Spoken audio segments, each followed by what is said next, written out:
নমস্কার বন্ধুরা, রান্নাবাটিতে আপনাদের সবাইকে স্বাগত। আজ আমি বানাতে চলেছি ফুলকপি আলুর পোস্ত। আগে ফুলকপিটাকে এইভাবে কাটবেন, কেটে হালকা একটু গরম জলে ভিজিয়ে দেবেন, না হলে একটু হালকা সেদ্ধ করে নেবেন।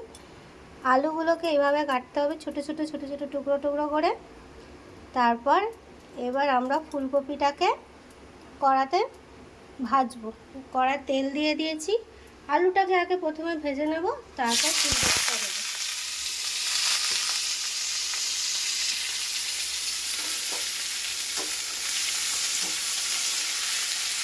সাথে একটু কাঁচা লঙ্কাও দিয়ে দেবেন, না হলে আপনারা গুঁড়ো লঙ্কা দিতে পারেন।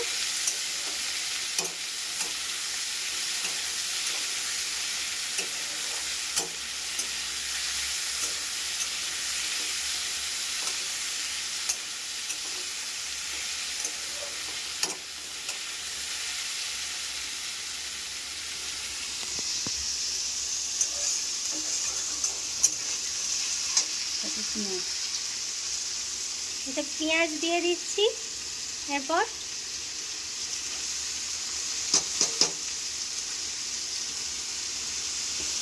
পেঁয়াজটা আলুর সঙ্গে একটু ভালো করে লাল লাল করে ভাজবো।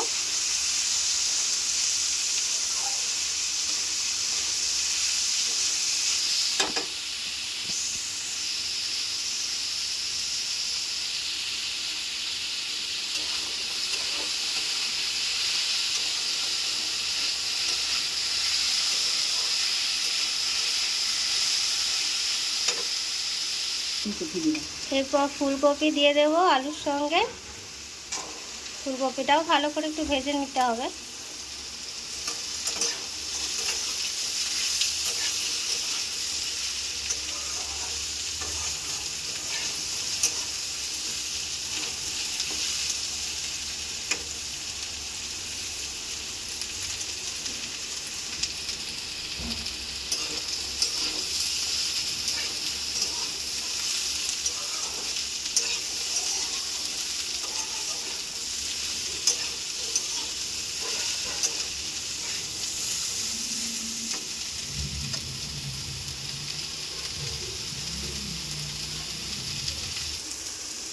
নুন দিয়ে দিচ্ছি,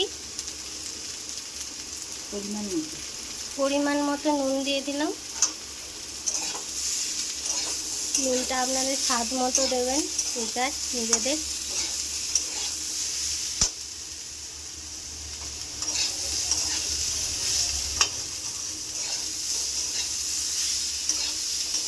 এরপর দিয়ে দিলাম হলুদ।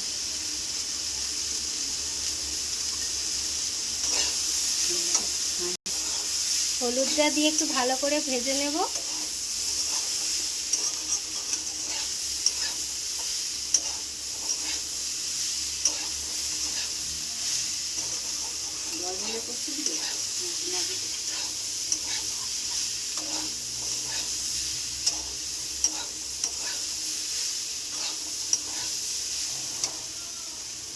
এরপর পোস্তটা দিয়ে দেব।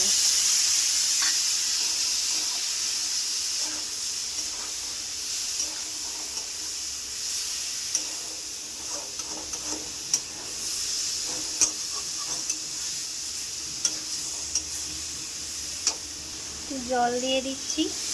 আলুটা ফুলকপিটা একটু ভালো করে সেদ্ধ হতে হবে।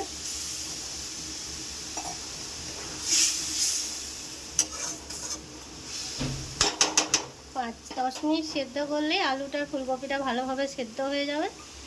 আসছি 5 মিনিট পর। ফিরে এলাম কিছুক্ষণ পর। দেখছি আলুটা সেদ্ধ হয়ে গেছে কি না। আলুটা সেদ্ধ হয়ে গেছে। এবার এই জলটা আছে, জলটা একটু মেরে দিলেই রেডি হয়ে যাবে আমাদের ফুলকপি আলুর পোস্ত। জলটা একটু শুকনো শুকনো করে ফেলতে হবে। এই জলটা শুকনো শুকনো হয়ে গেছে। এবার তরকারিটা কড়া থেকে নামিয়ে নিতে হবে। নামিয়ে নিচ্ছি, আমাদের রেডি ফুলকপি আলুর পোস্ত। আপনারা এটা পেঁয়াজ দিয়ে করতে পারেন, নিরামিষের দিনেও করতে পারেন, বা গরম গরম ভাতের সঙ্গে পরিবেশন করুন। সবাইকে ধন্যবাদ। যাওয়ার সময় ভিডিওটা দেখে যাওয়ার সময় একটু লাইক, কমেন্ট, শেয়ার, সাবস্ক্রাইব করে দেবেন।